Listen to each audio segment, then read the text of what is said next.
What is up mga kalapatids?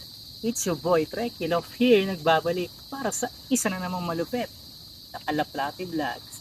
And for today's video mga dre, pag-usapan natin paano nga ba uumpisahan ang pag-aalaga ng kalapate or paano mo siya uumpisahan bilang isang hobby mo mga dre. So ngayong araw ay meron tayong pag-uusapan na multiple factors para matukoy kung paano ka ba makakapag-umpisa ng smooth at hindi mo na kailangan matuto sa sarili mong pagkakamali dahil dito sa video na to itatakil na natin yung mga bagay na dapat mong gawin bago ka mag-umpisa mag-alaga ng kalapate at ito ay base sa aking sariling pagkakamali and at the same time sa mga naging kwento rin ng mga fancier na niloloft visit ko no mga dre. So narinig nyo kanina sinabi ko fancier at loft visit. So, yung salitang fancier, kapag nag-aalaga ka ng kalapate, ikaw yun yung tawag sa tao na nag-aalaga ng kalapate. Fancier or pigeon fancier mga dre. At yung loft naman, yun yung typical na tawag sa kulungan ng kalapate mga dre. So, loft, pigeon loft. Di siya yung loft bed, pero pigeon loft.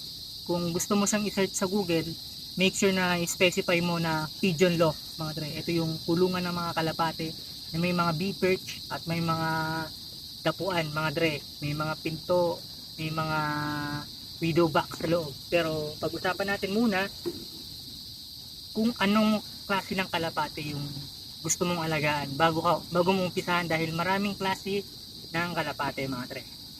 So sa ating previous video mga dre, napag-usapan natin or natakil natin yung tatlong uri ng kalapate na pinaka-common sa mundo ng pag-aalaga ng kalapate mga dre. At yun nga yung fancy, high flyer at saka yung racing mga dre. So yung fancy, ito yung tipo ng kalapate na hindi siya pwedeng pakawalan na lang basta-basta sa kulungan dahil ito nga ay pamorma mga dre. From the word itself, pamorma siya. Kalapating maporma mga dre. It's either meron siyang features na specific na kulay, merong crest, merong frill dito, ganyan. Mahaba yung buntot, maangat yung buntot, may balahibo sa paa. Pamorma siya, pang fashion show siya. So, hindi siya basta-basta pinapakawalan or pinapalipad. So, mahina rin yung mahina yung flying and homing capability nito dahil nga pamorma lang siya. At hindi mo makukuha sa lahat ng talent para sa kalapate or kaya nga siya hiwa-hiwalay merong fancy, high flyer at saka racing. So dun sa high flyer naman, isang mabilis na explanation. So yung high flyer, ito yung mataas lumipad. Maliliit lang yung katawan nila, maliliit yung tuka, maliit na katawan, at maliit din yung ilong pero sobrang taas lumipad, talagang taas. Tapos pag lumipad siya, pag ganyan siya, pag ganyan. Pataas siya ng pataas na ganun yung lipad niya, ganun yung atake ng lipad nila. Pero syempre, tinetrain sila, natitrigger lang yung pagiging high flyer nila kapag na-train sila sa medyo bata. Magbata pa lang na-train na sila. And then yung racing pigeon naman mga dre, ito yung tipo ng kalapati na pinakasikat sa lahat mga dre.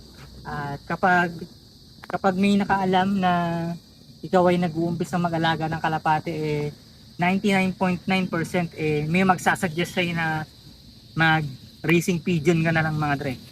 So sa racing pigeon, medyo complex yung pag-aalaga nito kasi merong specific design ng loft and then meron kasing specific na diet, specific na conditioning at may mga training din na ginagawa dyan. Pero kung gusto mo na paronda-ronda lang, dun ka sa high flyer mga dre. Pero kung gusto mo yung talagang to the next level, racing pigeon, yan, o goods yan. At saka marami kang makikilalang racing pigeon kasi sa high flyer at saka sa fancy medyo konti pa lang yung nag-aalaga dyan mga dre. So dun sa tatlo, nakapili ka na ba? Kung nakapili ka na dun sa tatlo, i-consider naman natin ang location.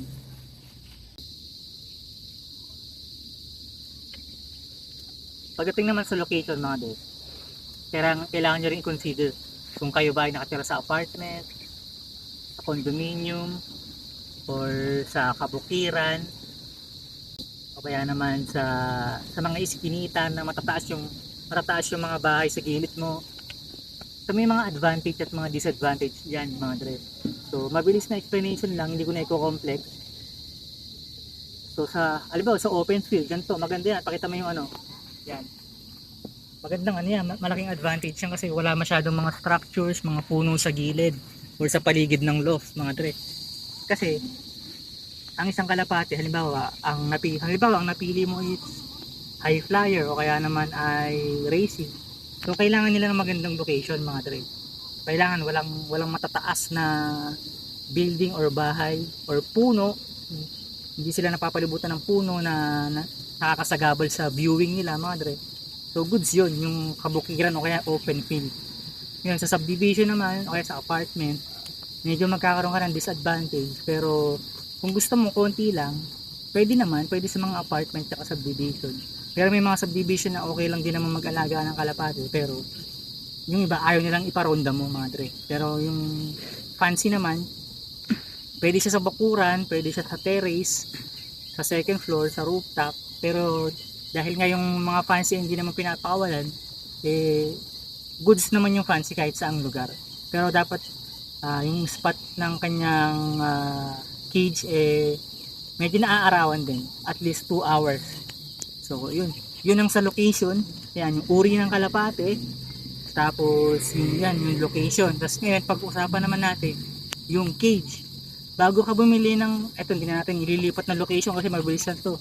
So bago ka bumili ng kalapate, let's say for example, naisip mo na kung anong klaseng kalapate yung kukunin mo, aalagaan mo.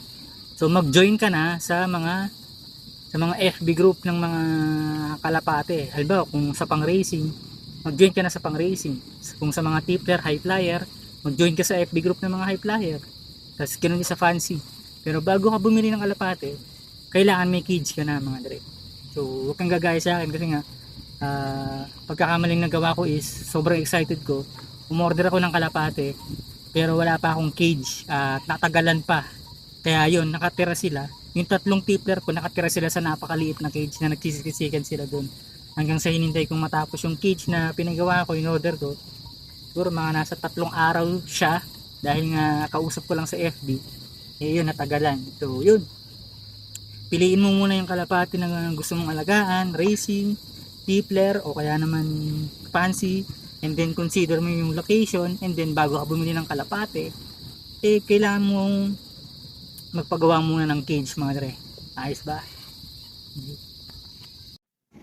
So yun, sa mga bago pa lang sa aking channel, ito po yung mga kalapate ko. Ayan, tippler, high flyer. Ito yung mga racing. Ayan, ito yung fancy.